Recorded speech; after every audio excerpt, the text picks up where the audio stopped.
why do you even want to be an artist? Why put in all those hours, all that effort? Why even bother when a machine can do it now? Is being an artist even worth it nowadays?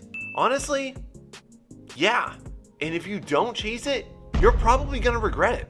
Welcome to Art Mentor. My name is Sean, and by the end of this video, you're gonna know if being an artist is the right choice for you, because I'm gonna equip you with all of the knowledge and wisdom that I've acquired about what you need to do and what trials and tribulations you're definitely going to encounter through your journey of being an amazing artist. So take some notes and make sure you understand this. The number one issue that you're gonna face on your road to being the amazing artist that you definitely could be, friend, is the fact that you are going to have to forego what most people are going to spend most of their life doing. And what you have to focus on if you're gonna be an artist, if you wanna grow into the artist that you definitely deserve to be, and you will be, friend, you have to focus on creation over consumption, because we live in a society that is all about consumption, friend. I want you to remember this, friend. Anytime that you are doing something that takes you away from your intended future is you succumbing to a future that you don't want and you don't believe in.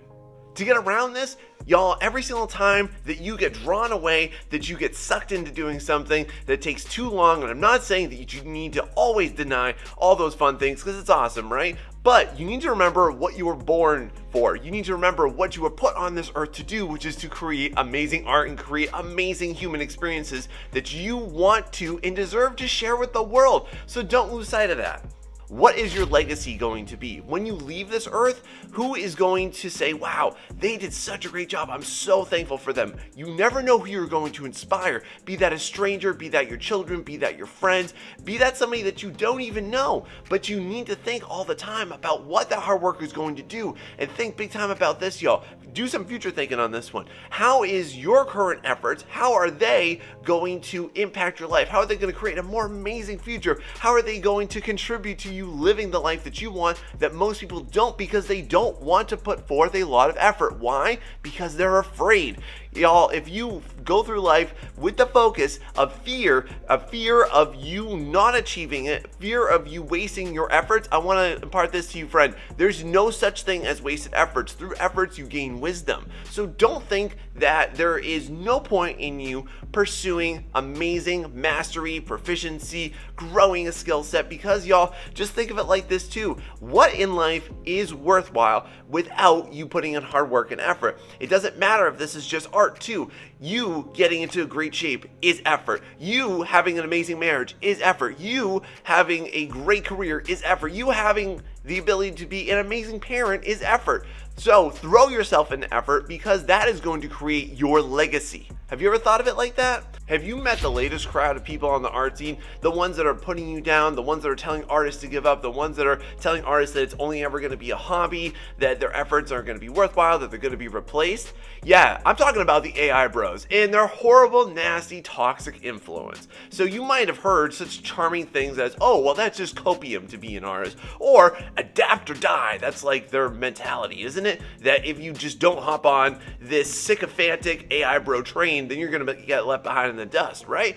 Let's call a spade here, y'all. This is just blatant fear-mongering. It's doomsdaying. It doesn't contribute to you being the best version of yourself. And if you haven't heard this, I want to be the first person to let you know, y'all.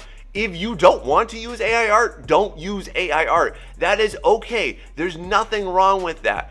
And if you are ever going to pursue something that you don't want to do, then you are never going to be successful at that thing. This is just like if you get into a job career that you don't want to be in, that you don't like, that you're not passionate about, you're going to be miserable with it. So why would you give in to these nasty, toxic people that don't have your best interest in mind, people that aren't you, people that don't have the same drive and passion that you do? Why would you give in to them and do what they want because you're afraid of being left extinct, when instead all you're going to do is self-implode? So when you ask people what their opinions are about the fact that you want to be an artist, you're probably going to hear things like, well, there's low value to it, there's very scarce job opportunities, that there's no real future in it, right? And why do they have that perception, or why do you have that perception? You're probably listening to societal perceptions about what being an artist is, because this is really, unfortunately, very heavily ingrained into our culture.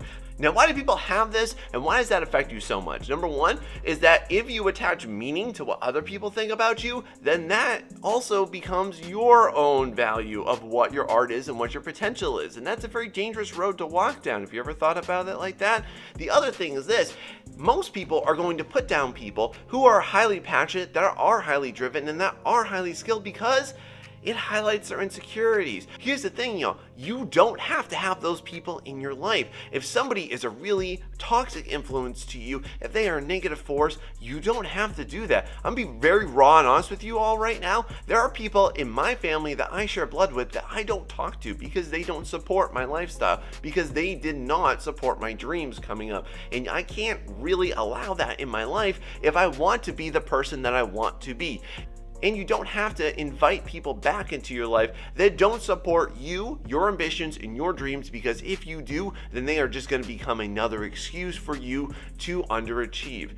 Do you struggle with this? Do you have people in your life like this that are putting you down, that tell you that there's no future in it? Well, friend, I just want to be here to let you know, y'all, I don't think that way. I know people that have overcome this challenge, and you can too.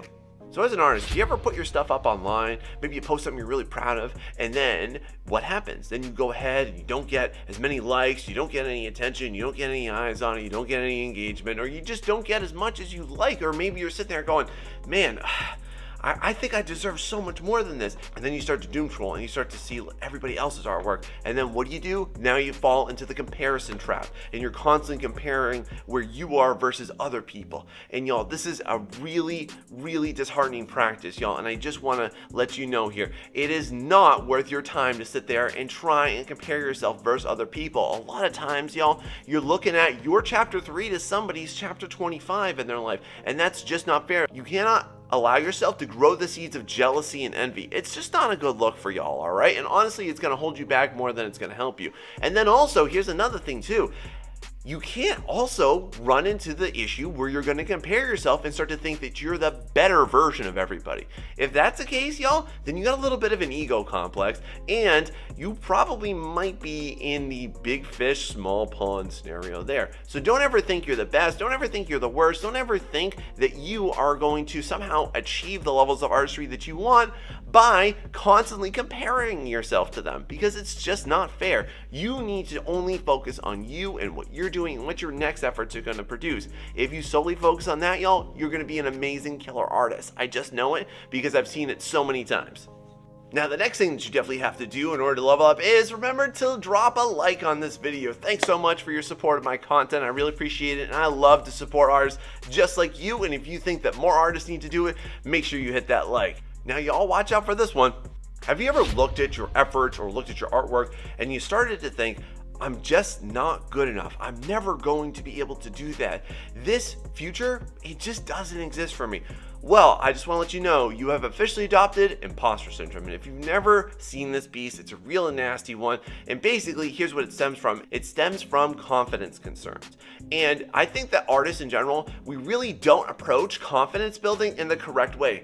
Most people will think, oh, well, he's just more confident, she's just more confident, they're just more confident than me. But no, friend, that's not it. You're not born with confidence. You build it. So here's what I want to let you know. Every single step that you take to try something new is you building it. And every single time that you are inserted into a situation that you're totally unaware of, y'all, you are building confidence to doing it. So instead of you doubting yourself through imposter syndrome, thinking that you don't belong, that you're never going to make it, that you definitely are not supposed to be a part of the scene, instead take little steps to you getting to the point where you want to. This includes your pricing, starting to build that thing up to a respectable level. This includes you being in a professional environment, building that up. This includes you putting yourself out there for freelance work. This includes you putting yourself out there for critique. Y'all, just do one little thing all the time to build your confidence towards what you need to do, towards what you want to do. Because if you do that, then you're gonna build an authentic self-esteem that's gonna be really, really transformative to what you do in your life, but also in your artwork. Now, the next thing we gotta tackle is a real biggie here, and I just wanna ask you this. How much do you think your art is worth? Because when you really get down to it, public perception would probably tell you it's not that much. Y'all deserve respectable wages. There's no reason why you should be putting in 6 hours into an artwork that somebody can make in an hour or less at Chick-fil-A. You need to understand that your pricing is a reflection of your personal value. It is a reflection of your own perception. So if you value yourself and you put yourself out there like you value yourself and you're a confident artist, then you're going to achieve it. The number one thing that I always tell people is that if you don't ask for it, you'll never get it. So if you're always pandering yourself out there for like $20 commissions, what's the point? What do you think is going to happen, y'all, when you actually get an opportunity to make $500? You're not going to go for it because you're going to think, well, I just don't deserve it. But that's not the case. So this is an interesting phenomenon that I've kind of recently heard about. And especially if you're outside the US, especially if you're in Australia, especially if you're in the UK, I've heard about this too. There's this effect called tall poppy syndrome. Have you ever heard about this one? And basically what this is, it is this cultural societal understanding that if somebody is trying to grow above other people, that they're trying to surpass the rest of the crowd, that the crowd's responsibility then is to cut them down. And I definitely see this a lot with artists too, that there are artists that try to be above the pack, and then that pack then swiftly cuts them down. And you see this a lot. I've always noticed this in art. Have you ever noticed this too? That sometimes you'll put your art out there and it's something you're really proud of, and then somebody tries to cut you down. They're overly harsh or too critical. It could even be somebody that isn't even an artist. They just insert their opinions into it. It may be an AI user that can't even draw whatsoever, but they're telling you that your artwork sucks or anything like that, right? Have you ever experienced this one? So here is the number one guiding principle. I want to let you know, if you do struggle with this right now, or when you do eventually struggle with it, here's the key, y'all. You will never, ever, ever be put down by an artist that's actually better than you. You will only ever be put down by an artist that's at your level, near your level, or just somebody that's generally threatened by you. Why is that? Because what you're doing is so cool that it reflects back onto them and it makes them feel bad about themselves. That's not a you problem, that's a them problem. So if you're experiencing this, y'all, keep doing what you're doing. Learn to delete comments, learn to ignore people, learn to block them, because it's just not worth it to have them in your life. You know what I mean?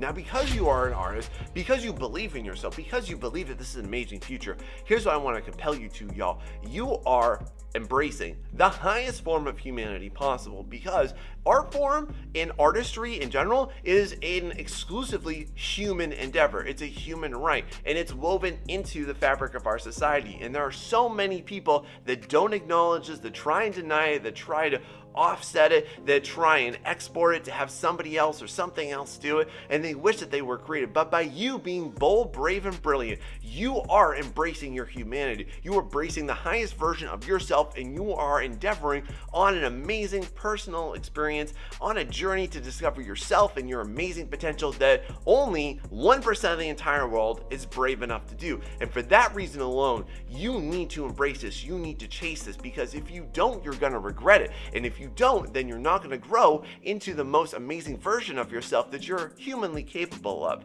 because being a creative is part of being a human being. And if you deny that, then you're going to regret it, don't you think? So what do you do when you don't even have time to make art? Or how much time does it even take to be a professional artist or to grow into the artist that you want to be? Well, y'all, I made an entire video for you on this topic, and you're going to learn about it right here.